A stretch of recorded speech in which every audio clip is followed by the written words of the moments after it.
He's not going to shy away from physical play. He'll get in the scrum. He'll get in that smoke and make the hits.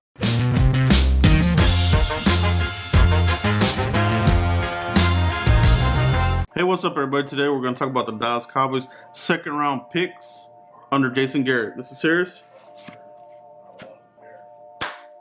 Get into it, all right? So, analyzing the draft, as I say, I did a video that said, how do the Cowboys usually do when they are without a first-round pick? That's a real thing, so go back and check that video out there. They haven't done well. Now, what we have this year, though, unlike those other couple of picks, we have Will McClay. So we should be good there with Will McClay building that board. All right, so now what we're going to look at is the second round. All right, has it been successful under Jason Garrett? Has it been a disaster? What has it been? All right, so let's go over every pick in the second round under Jason Garrett. All right, let's get right into it. All right, in 2011, we drafted Bruce Carter out of North Carolina. Some say he was a redshirt. He in fact wasn't. He did miss some time with the knee scope and that kind of thing. But he wasn't a redshirt year. He just didn't play much, okay, his rookie year. Was that a hit or a miss?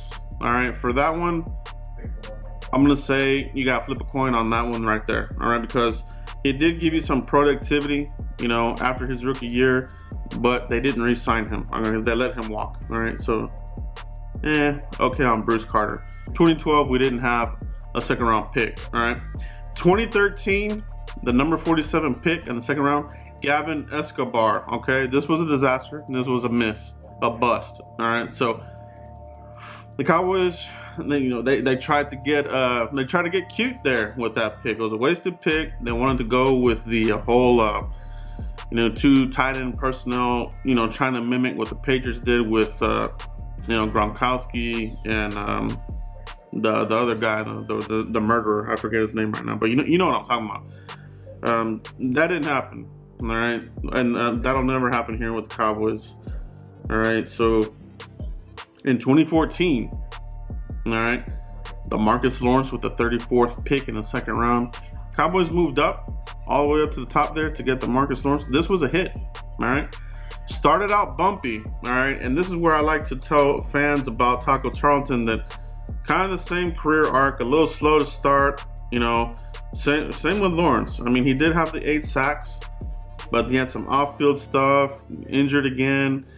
And going into his third year, you were like, man, did we waste that second round pick? We could have had this guy, we could have had Zach Martin, we could have had the other guard that the Panthers took. But no, you got to give some of these guys some time.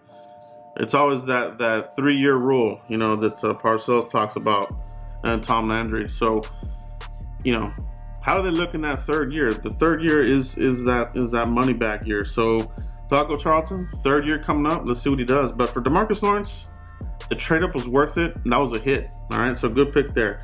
In 2015, the number 60 pick in the second round, Cowboys rolled the dice on Randy Gregory from Nebraska. Off-field issues, well documented. This pick, it's been a miss. All right, it has. It's been a miss. He's missed way too much time, and the miss is because he's just missed a lot of time. He has the talent. We saw what he did last season was his most productive season, but it's been a real challenge, navigating through these NFL antiquated rules. All right, the rules are antiquated. All right, the NFL needs to get up to speed with some of these testings and things like that, and they're all about health and the brain and all this other crap, but you got people dying on opioids, the crisis and that kind of thing, and even former NFL players are dealing with this opioid crisis, and they're gonna get sued again. All right, they got sued for the cerebral, the concussion thing. They're gonna get sued again, all right, for the opioid crisis.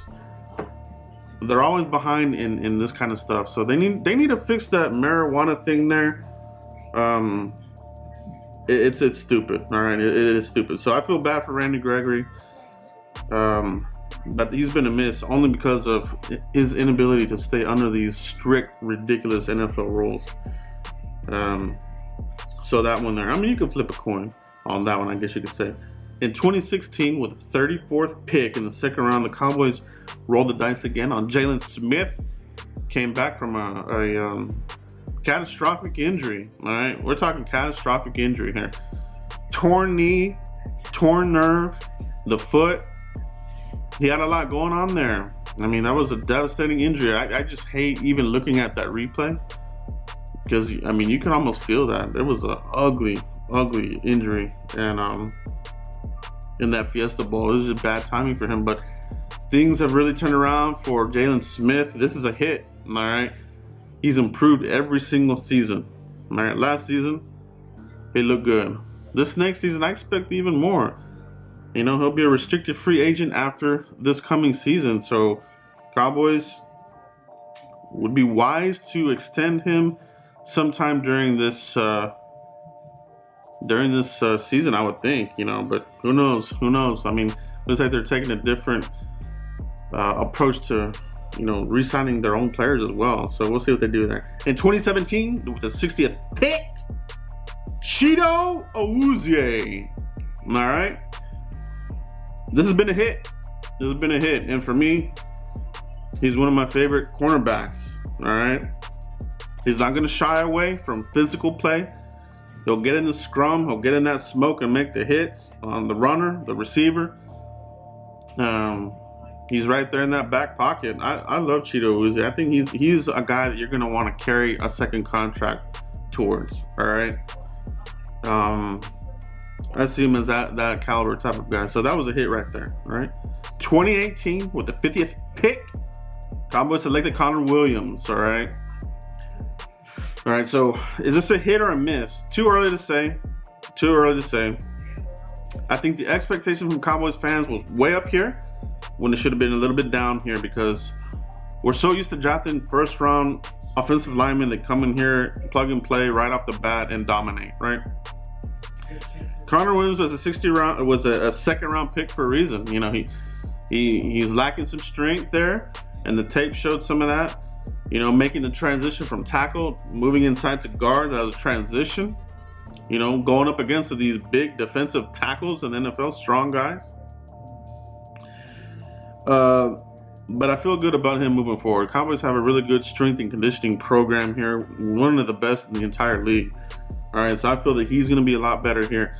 Now, we haven't heard a lick of anybody moving around that offensive line. All right, we may not hear about that until they start doing some of these OTAs and that kind of thing. Usually when some of this stuff will start to, come out. But right now, he's going to be your left guard, and La'el Collins is going to be at that right tackle right now. All right, so we'll see what they do there. But looking through all these picks, you know, out of the 7 picks, only one was a red shirt, and that was Jaylon Smith. The rest, you know, pretty good picks. Bruce Carter, you know, like I said, flip a coin there. Gavin Escobar, that was probably the worst pick of the bunch. All right, if you're, you know, really looking at it. DeMarcus Lawrence, he's been a hit. Randy Gregory, just can't get through the NFL rules, but you know, he's shown the spark. You know, he's shown that he could really be out there. I think the Cowboys, what they wanted to do was line up DeMarcus Lawrence and Gregory, and they did. They were finally able to do that last season, and it worked really good. Those two guys were a menace. So I think that's why they're trying to get this the Quinn guy in here. You know, if you can line them up, assuming that they don't, you know, bumble this contract up with DeMarcus Lawrence. I'm holding my breath on that because this should have been done already. The contract for DeMarcus Lawrence should have been done the moment they were out of the Earl Thomas sweepstakes, right? Should have been the next day. Signed up, whatever. Now, if the agent is asking way too much money, like a crazy amount of money, like $30 million or something like that, then yeah, I can understand that. But that's another topic. But Jaylon Smith, great pick there. Chidobe Awuzie, great pick. Connor Williams, I think we're going to see a big jump from him. All right, so Cowboys are in good shape, man. They're in good shape for the draft. As long as they get that board figured out, and I know they will. I like it. I like the players that they're bringing in and talking to at the pro days, the 30 visits. I'll have another video here coming out soon once a little bit more of the pro days come through. But a lot of good players are in here. So second round is gonna be good. Okay, we're gonna do good. So let me know what you guys think about the Cowboys under Jason Garrett in the second round. Do you have any worries about it? Do you think they might mess it up, or do you think, you know, we're in good shape with Will McClay and all these guys? All right, let me know what you guys think. And as usual, hit like on this video. It helps out a whole bunch. Hit subscribe if you haven't yet. Really appreciate that. And share this video. All right, guys. So I'll see you for the next one. Peace.